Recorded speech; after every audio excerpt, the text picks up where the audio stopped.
Oke, gimana siswa kabarnya siswa-siswiku sekalian? Pada pertemuan kali ini berjumpa lagi dengan Pak Mutakin dalam mata pelajaran kemuhammadiyahan ya. Kemarin kita sudah membahas tentang MKCHM ya.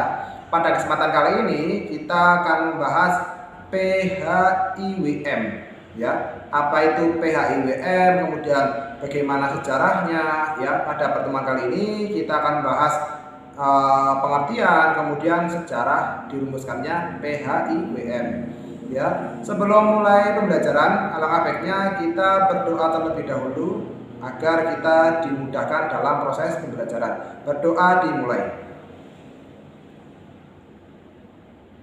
Berdoa selesai. Oke. Pada pertemuan kali ini diharapkan siswa-siswiku sekalian nanti bisa mengetahui apa itu PHIWM, kemudian latar belakangnya seperti apa. Oke, kita masuk yang pertama yaitu pengertian PHIWM ya. PHIWM ya itu kepanjangan dari Pedoman Hidup Islami Warga Muhammadiyah. Saya ulangi, PHIWM kepanjangannya dari Pedoman Hidup Islami Warga Muhammadiyah. Pedoman ya, bukan panduan ya, tapi pedoman. Nah, PHIWM itu adalah seperangkat nilai dan norma Islami yang bersumber pada Al-Quran dan As-Sunnah untuk menjadi pola bagian tingkah laku warga persyarikatan dalam menjalani kehidupan sehari-hari, sehingga mencerminkan kepribadian Islami terwujudnya atau menuju terwujudnya masyarakat Islami yang sebenar-benarnya karena berlandaskan pada Al-Quran dan As-Sunnah tadi.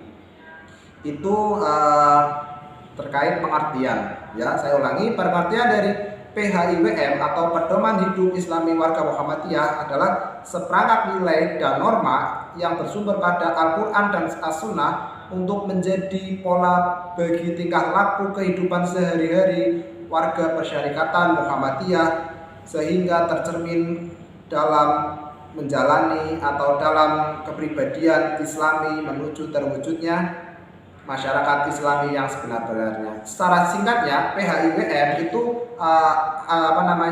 nilai atau norma Islami yang bersumber pada Al-Quran dan As-Sunnah itu agar masyarakat atau warga persyarikatan Muhammadiyah itu melaksanakan ya, agar terciptanya atau terwujudnya masyarakat Islami yang sebenar-benarnya, seperti itu. Nah, kemudian lingkup PHIWM ini itu meliputi berbagai hal ya. Salah satunya ada kehidupan pribadi, keluarga, bermasyarakat, berorganisasi, kemudian mengelola amal usaha ya, kemudian berbisnis, mengembangkan profesi, kemudian mengembangkan ilmu pengetahuan, teknologi, dan lain sebagainya. Itu dibahas di PHIWM karena PHIWM itu sejatinya itu pedoman yang sudah baku di Muhammadiyah.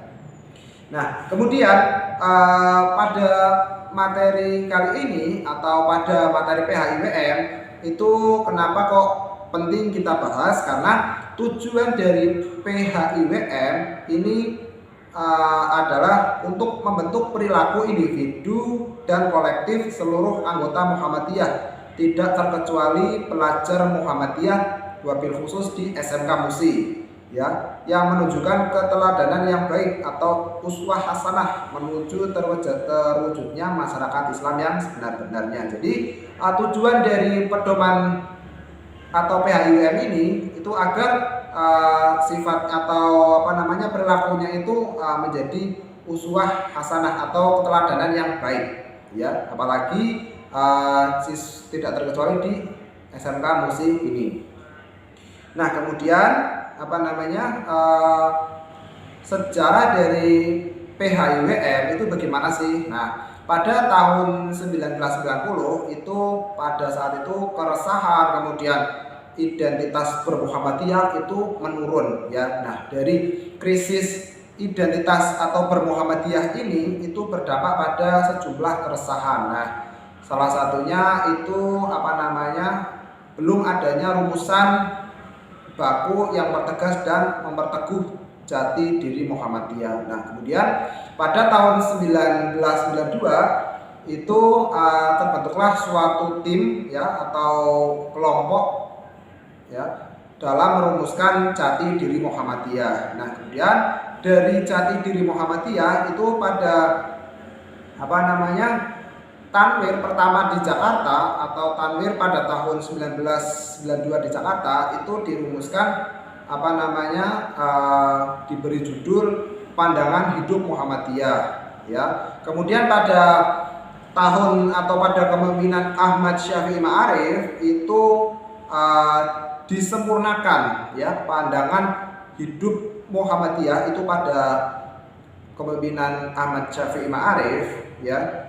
Itu disempurnakan menjadi pedoman hidup Islami warga Muhammadiyah. Itu berarti pada Muktamar Muhammadiyah ke-44 di Jakarta pada tahun 2002. Nah, itu terkait sejarah dari dirumuskannya PHIWM seperti itu. Ya, mungkin pertemuan kali ini saya cukupkan. Sedikit ada tambahan terkait latar belakang dirumuskannya PHIWM ini karena warga Muhammadiyah itu semakin memerlukan pedoman hidup ya. Artinya warga Muhammadiyah pada saat itu sangat membutuhkan gimana sih pedoman hidupnya warga Muhammadiyah. Nah, kemudian di dalam buku pendidikan kemuhammadiyahan ya itu dalam mengembangkan situasi dan kondisi PHIWM itu terdapat 5 poin ya. Yang pertama, kepentingan akan adanya pedoman yang bisa menjadi acuan bagi segenap anggota Muhammadiyah. Yang kedua, perubahan sosial politik dalam kehidupan nasional di era reformasi. Yang ketiga, perubahan alam pikiran yang cenderung pragmatis, materialistis dan hedonistis ya. Keempat, penetrasi budaya atau masuknya budaya asing secara meluas dan multikulturalisme atau kebudayaan masyarakat dunia yang serba melintasi dibawa oleh arus globalisasi. Yang kelima, perubahan orientasi nilai dan sikap dalam bermuhammadiyah. Nah, itu kenapa ditetapkannya PHIWM tersebut ya. Jadi dalam menentukan PHIWM itu pada saat itu kondisi itu ada 5 ya yang tadi sudah Pak Mutakin sebutkan. Mungkin itu aja pertemuan kali ini, kurang lebihnya mohon maaf. Wassalamualaikum warahmatullahi wabarakatuh.